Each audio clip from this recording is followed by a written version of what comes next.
Family problems are never easy to deal with, even if you are a member of the British royal family. I mean, just think about David and Wallis Simpson. I mean, even Queen Elizabeth's own sister, Princess Margaret, occasionally brought the family into disrepute. She smoked, she drank, she even had an affair with a man 17 years younger than her. I mean, even now, the current king's brother, Prince Andrew, has quite a scandalous history. But even so, usually families stay together no matter what. Usually they do support each other through thick and thin. But that is not the case with the Duke and Duchess of Sussex, Prince Harry and Meghan Markle. It all started back in January of 2020 when Meghan and Harry announced they planned to step down from their positions as working royals, and things only got a whole lot worse after that. In fact, looking back, Megxit was nothing. Megxit was simply Meghan and Harry establishing their independence, which nobody had a problem with. But what happened after? First with the Oprah interview, and later with their Netflix docu-series, and then, of course, the worst of all, Spare in the interviews that followed. Meghan and Harry made it clear that they didn't want a relationship with the royal family anymore. They were done with them. They felt like they had been mistreated, they had been slighted, and so they had a score to settle. Now it's been nearly 4 years since Megxit, and Meghan and Harry still show no signs of being finished with their score-settling mission. In fact, it looks like things are only going to get worse because supposedly Meghan is writing a book of her very own. And already experts are wondering just how bad it's going to be.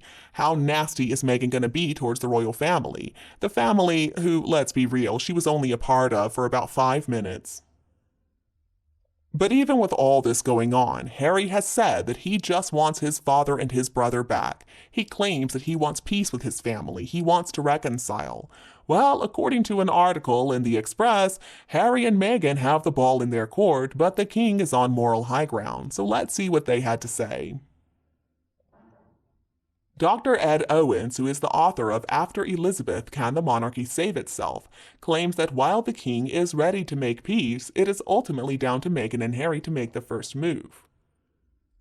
Speaking with GB News, he said, quote, "He is demonstrating he is ready to reconcile, and that ultimately the onus is on them to make a decision as to whether they want to heal the wounds that have opened up between them and the rest of the royal family." The king has done that quite successfully so far. He's held the moral high ground. He's presented himself as a conciliator. That is the best way to maintain his reputation as a public figure. And I believe Dr. Owens is right. The king has left the door open this whole time for Meghan and Harry to come back if they want to. I mean, much to the chagrin of many British citizens right now, by all accounts, the king is ready to accept his son back. But in order for the king to be able to accept Harry back, Harry's got to try to come back. Dr. Owens went on to say, the most important thing here is how he, King Charles, is viewed by his own public. The king obviously wants to maintain a positive reputation with the British people. In that respect, the easiest solution is for him to try and maintain and keep hold of the moral high ground. So far, he's done that. He's done that by making it clear, sometimes through back channels. The writer knows that the king has often been using stories in the media from the palace to keep the door open to Harry and Meghan if they decide they want to come back, but so far, they're not biting. So according to Dr. Owens, Charles's hands are somewhat tied because Meghan and Harry want an apology from the royal family for the way they claim they were treated.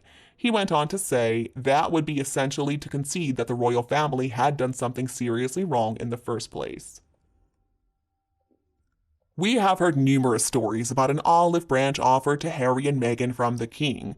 Even recently, I saw a story with the headline that Harry had taken the king's olive branch and snapped it in half, and that is essentially what we have seen over the past few months.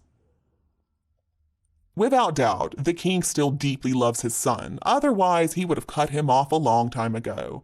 What Harry did, according to many people, and according to myself, is in some ways unforgivable. I mean, Harry can certainly never come back as a working royal, that much is clear. Could he come back, though, as a son? Could he go to his father and issue a real apology, a genuine apology, be honest about the mistakes that he and Meghan have made? And would the king accept him back? I think absolutely yes. But see, the problem is Meghan and Harry are too arrogant. They've got these chips on their shoulders that they're not letting go of. They still expect the royal family to apologize to them for the way they were treated. We don't know exactly what they're even referring to. They're incredibly vague about it, actually. But they insist that Meghan was abused. They insist they were victims of some mysterious, cruel treatment by the palace that the king has got to apologize for. And until the king apologizes, they are going to continue to kick and scream and throw tantrums like a couple of toddlers. Now, Meghan and Harry certainly have not been shy about sharing their side of the story about their time within the royal family.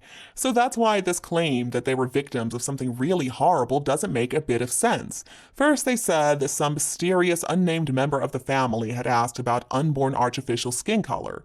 And then later, they backtracked on that claim. They said, oh no, we never said anybody in the family said anything racist at all. Instead, our words were twisted. The fact is, their words were not twisted. They simply refused to take accountability for the things they say. In the Oprah interview, we also heard about how Harry is so hurt because his father's not taking his calls anymore. Well, and we also find out the reason Charles is not taking Harry's calls is because Harry keeps calling him begging for more money. And this was after they had declared their intention to be fully financially independent, to stand on their own 2 feet, to move to America and make it on their own. In their docu-series titled Harry and Meghan, the two of them mostly complained about the British press. They didn't really reveal any new information about the royal family, about anything that had been done to them. That docu-series did nothing to explain why Harry and Meghan are demanding an apology from Harry's family, why the relationship is at rock bottom. Sure, we learned about an alleged physical altercation between William and Harry after William came over complaining about Meghan's awful treatment of his staff, and then Harry, of course, defended her. And then supposedly William pushed Harry down so hard he fell and he broke the dog bowl. And during the scuffle, Harry's necklace also got broken. Oh, poor baby. I understand. The way Harry tells it, he was just minding his business, trying to do the right thing, when that big bad bully came and he was so scared he didn't know what to do. But the fact is, they're brothers. I mean, they had a fight, so what? It happens. Surely that can't be what Harry is still so hung up on, that he needs an apology or he can't move on. Harry has hinted that it has something to do with the way Meghan was treated. In Spare, he went into too much detail about how Meghan felt like William and Catherine were cold towards her when they first met.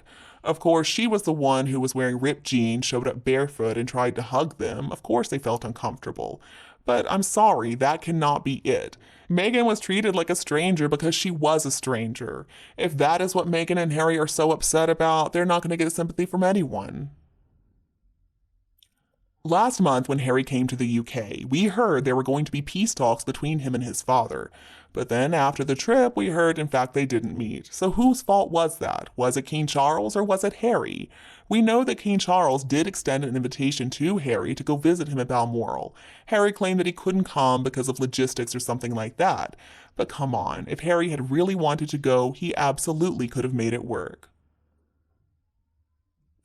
Honestly, here's what I predict. I predict that when Meghan finally leaves Harry, which may be sooner than we expect, Harry's going to have no choice but to come crawling back to his family, tail tucked between his legs. And he's going to have to be the one to apologize. He's going to have to apologize for everything he wrote in the book, for everything he said in the interviews, for the Oprah interview. And what about the invisible children? I would think he certainly needs to apologize for that.